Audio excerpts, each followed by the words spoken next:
8. septembrī Daugavpils novadā viesojās Vides aizsardzības un reģionālās attīstības ministrijas pārstāvji ar mērķi iepazīties ar Daugavpils novada domes darbību, attīstības programmas projektu un apmeklēt pagastu pārvaldes un to svarīgākos infrastruktūras objektus.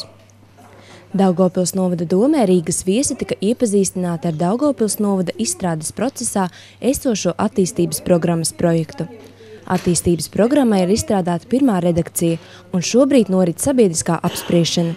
Veiksmīgi izstrādāta attīstības programma ir būtisks priekšnoteikums, lai pašvaldība nākotnē spētu piesaistīt finansējumu. Šajā jautājumā Daugavpils novads strādā pareizā virzienā, tomēr vēl ir potenciāls augt. Ir viens jautājums, uz ko īstenībā iekrīt, ja tā var teikt, daudzas pašvaldības, un tas ir tas atšķirīgais un unikālais.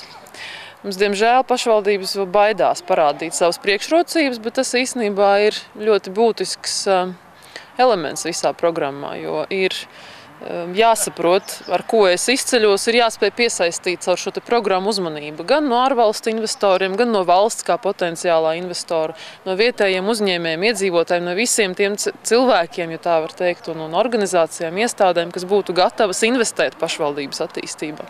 Bet, lai es būtu gatavs investēt pašvaldības attīstībā, man ir jāsaprot, kāpēc. Un tas, kāpēc, arī ir tā priekšrocība, kas ir jāparāda. Un tāpēc es arī aicinu pašvaldību meklēt savus šīs te ogas un rozīnes un piparus un tās unikālās lietas, kas nav varbūt attīstītas citur, un ar ko šī pašvaldība tiešām var izcelties uz citu pašvaldību fona. Vizīte turpinājās Naujienas pagasta pārvaldē, kur tika prezentēta pagasta pārvalde un Naujienas pamatskola, pēc kuras sekoja atklātā diskusija ar 19 pagasta pārvalžu vadītājiem par pagasta pārvaldes lomu pašvaldībā.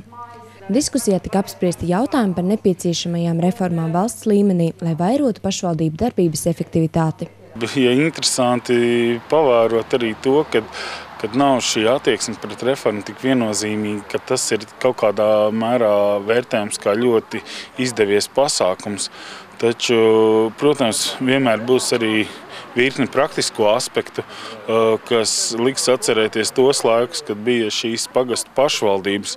Taču, skatoties savukārt no šie infrastruktūras ieguvumā, tad uzreiz var redzēt, ka tur spēlē savi argumenti, jo tomēr ir pašvaldībai koncentrējot finanšu resursus lielā mērogā, viņi ir spējīgi piesaistīt krietni vairāk šos projektus, kā arī projekta autors, un man liekas, ka šādā virzienā tas ir vērtējums kā pozitīvs solis.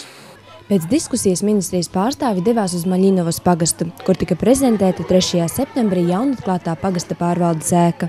Diena noslēdzās Sventas pagastā, kur viesi iepazinās gan ar pagasta lepnumiem, kā ar tehnikas muzeju, Sventas vidusskolu un bibliotēku, gan arī lielo sāpi, morāli un estētiski novecojošo katlu māju, kuru līdz šim birokrātisku šķēršļu dēļ nav spējuši atjaunot. Viesi atzina, ka katlu mājai jau nākamajā apkuras sezonā vajadzētu tikt atjaunotai, lai nesagaidītu brīdi, kad pagasta iedzīvotāji paliek bez siltuma.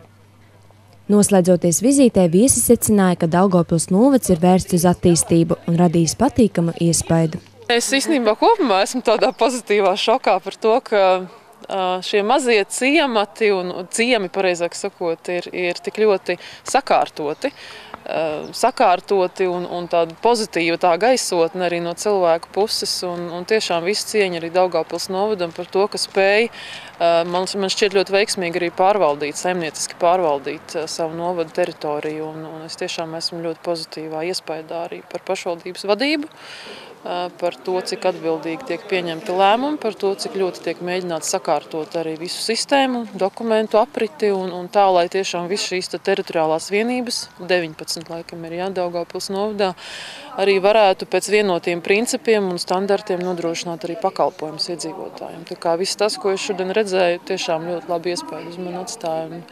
Ir cerība, ka īstenībā Latgalē ir cilvēki un ir potenciāls attīstībai.